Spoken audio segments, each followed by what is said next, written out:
சென்னையில் நேற்று இரவு பல இடங்களில் கனமழை பதிவாயிருக்கு. 20க்கும் அதிகமான இடங்களில் இந்த மழை அப்படின்றது பரவலாக பெய்திருக்கிறது. இதனுடைய தாக்கம் எந்த அளவுக்கு இருக்கு, மழைநீருடைய தேக்கம் எந்த அளவுக்கு இருக்கு அப்படின்ற கள விவரத்தோடு நம்முடைய சிறப்பு செய்தியாளர் ரகுவரன் கிட்டத்தட்ட மழைநீருடைய தீவிரத்தன்மை நேற்று இரவு முழுக்க பார்க்க முடிஞ்சது. தண்ணீர் தேக்கம் எந்த அளவுக்கு இருக்கு, மாநகராட்சியுடைய வடிகால் பணிகள் எந்த அளவுக்கு கை கொடுத்திருக்கு?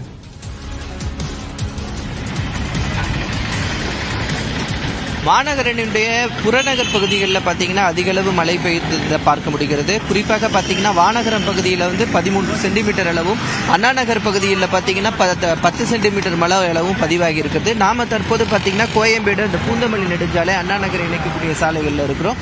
இந்த கோயம்பேடு மார்க்கெட் பகுதியில் அதிகளவு தண்ணீர் தேங்கி இருப்பதை நாம் பார்க்க முடிகிறது. தொடர்ந்து பெய்த கனமழையின் காரணமாகவும் மெட்ரோ பணிகள் ஒருபுறம் நடந்து கொண்டிருக்கிறது. அது மட்டும் இல்லாமல் மேம்பால பணிகள் நடைபெற்றுக் கொண்டிருப்பதன் காரணமாக இந்த பகுதிகளில் தண்ணீர் தேங்கி நிற்கிறது. அது மட்டும் இல்லாமல் காலை நேரத்தில் வியாபாரிகள் நிறைய பேர் இங்கே சிரமத்துக்குள்ளாகிறதையும் பார்க்க முடிகிறது. அது மட்டும் இல்லாமல் கோயம்பேடு பேருந்து நிலையத்துக்கு செல்லக்கூடிய பேருந்துகள், கோயம்பேடு காய்கறி நிலையத்துக்கு செல்லக்கூடிய லாரிகள் அனைத்துமே இந்த பகுதியில் செல்வதன் காரணமாக மழைநீர் தேங்கி இருப்பதால் இந்த பகுதிகளில் சாலைகளில் பெருமளவு பாதிப்பு ஏற்பட்டு இருப்பதை நாம் பார்க்க முடிகிறது.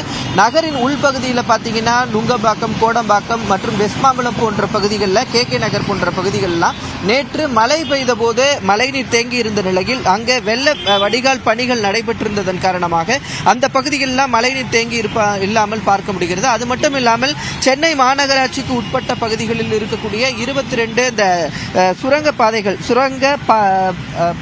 போக்குவரத்து பாதைகளில் எந்த பகுதிகளிலையும் தற்போது மழைநீர் தேங்கி இல்லை அப்படின்னு சொல்லிட்டு மாநகராட்சியின் சார்பாக சொல்லப்பட்டிருப்பதை நம்ம பார்க்க முடிகிறது தேவப்பிரியன்.